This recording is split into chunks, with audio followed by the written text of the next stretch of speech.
Hi, I'm Cheryl Sleboda from So Much Cosplay. Today I'm going to be making a peasant blouse. And the really neat thing about this particular project is it's got an adjustable sleeve.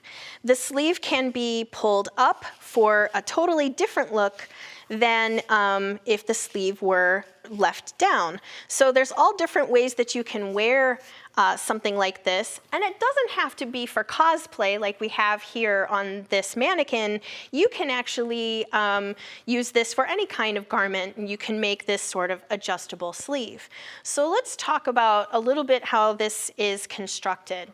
It's really simple, and it's made with about 4 pieces total, and all of the instructions on how to make this particular peasant blouse is going to be on the website.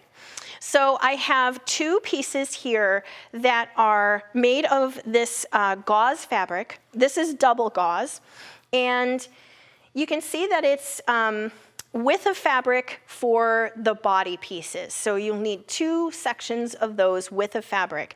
Now that seems like an awful lot of fabric, but remember the neckline is going to be gathered with elastic, so you do want a long piece of fabric to start with. And so that's why I cut it width of fabric. The sleeves are very simple, and they're just 2 rectangles, and they attach to the garment on the sides. There's all different treatments that you can do to the sleeve, which we'll talk about in a little bit. Okay? So once you have your pieces cut out, it's time to think about how you're going to construct the mechanism for the sleeve to adjust up and down. And the way that I do that is with a turning tool. And what I'm going to do is cut a strip of fabric. Now this is not made out of the same gauze fabric. This is made out of muslin. And the reason I'm using this fabric instead of the gauze is because the gauze has stretch to it, and this is going to be more tightly woven, so it will not pull apart when I'm pulling on the ties that I make for the sleeve adjustment.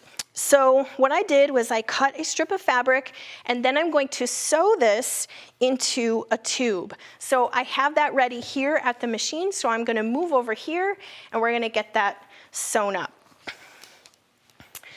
So for this tube, you're going to need 2 different widths of tube total. And for this one, let me just get this set up right, is a wider piece, and I'm going to sew it with a 1/4 inch seam. So I'm just going to line this up and get that seam sewn. Now I have it all pinned, and I'm going to take the pins out as I go.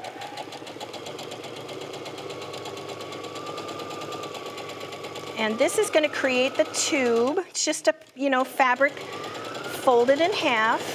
You can iron it, but I typically don't, because I don't want to have a crease that I'm going to have to worry about taking out later. So I'm just going to sew down the rest of this.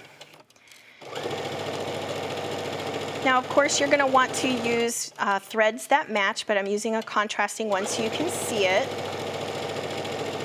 We're almost at the end, so you can see how fast this goes.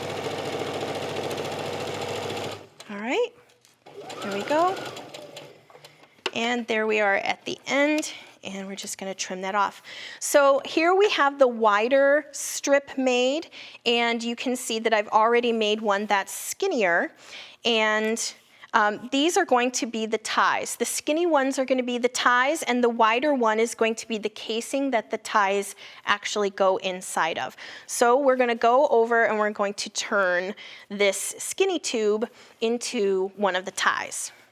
Now, when you're looking at your set of turning tools, comes with different widths, and that's how you determine which one you go that goes inside of the tube. You want to use the width that's going to fit. Now I know that this skinny tube fits this little guy.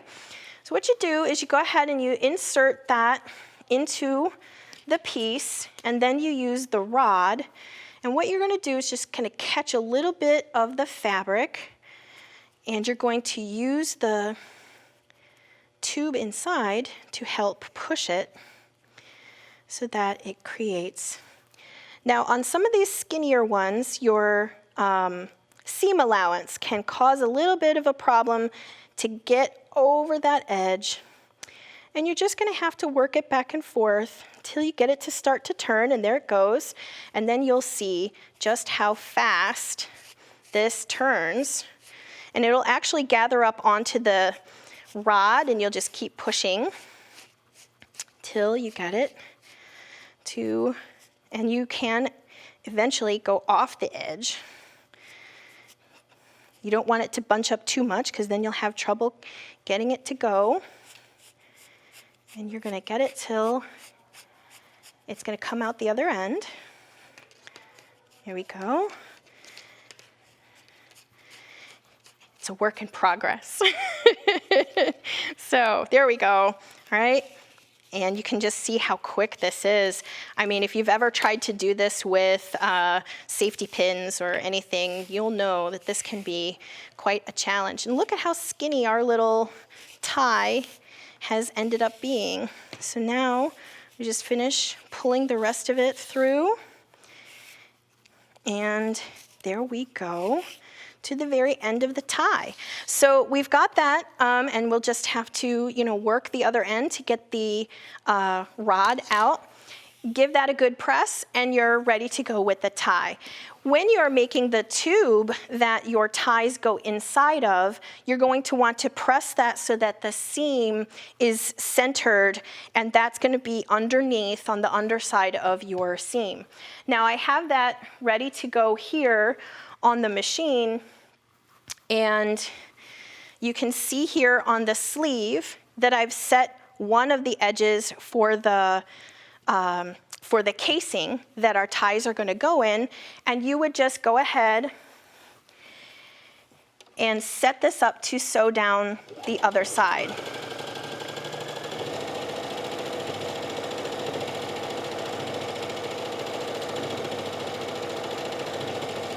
And it goes nice and quick. You want to make sure you stay close to that edge.